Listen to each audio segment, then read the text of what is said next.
Kender du til hensynsbetændelse?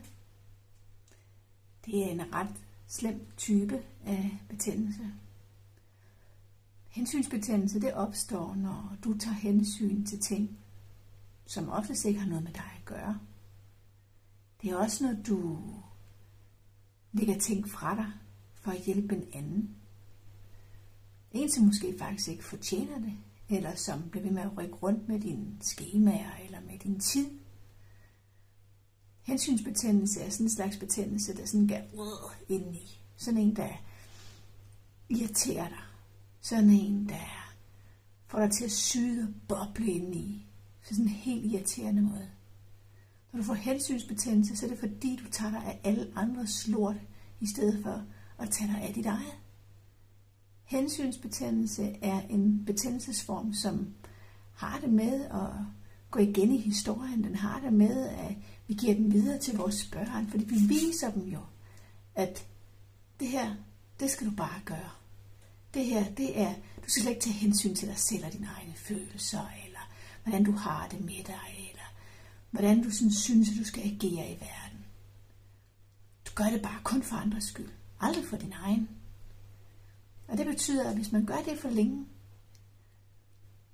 så får man hensynsbetændelse. En betændelsesform, der vrider og gør nullernaller, og som mange slet ikke opdager, før det sådan lidt er for sent. Så stop nu med hensynsbetændelse. Stop. Stop. Der er faktisk en øvelse, du kan lave, når du kan mærke, at hele systemet det brænder af indeni. Sip op. Det handler ikke om at skal sippe. Det handler om, at dit nervesystem skal i balance igen, fordi nu har du lige sagt, og en rigtig god måde at gøre det på, det er sip op. Forestil dig, at du har en lynlås. Den hedder en sip, en sipper.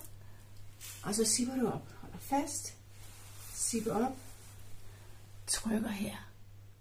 Bliv ved med at gøre øvelsen, indtil du føler, at der er sådan en boble omkring dig. Så du bliver ved med at stå og lave den her øvelse. Du gerne have lukket øjnene imens. Det vi gør her, når vi berører her foran, så berører vi samtidig de medianbaner og vores nervesystem, som hænger sammen med den her følelse af at punktere. Og den her punkterfølelse, den kommer rigtig tit af hensynsbetændelse. Drøn farlig virus. Lad den ikke få dig. Pas på dig selv.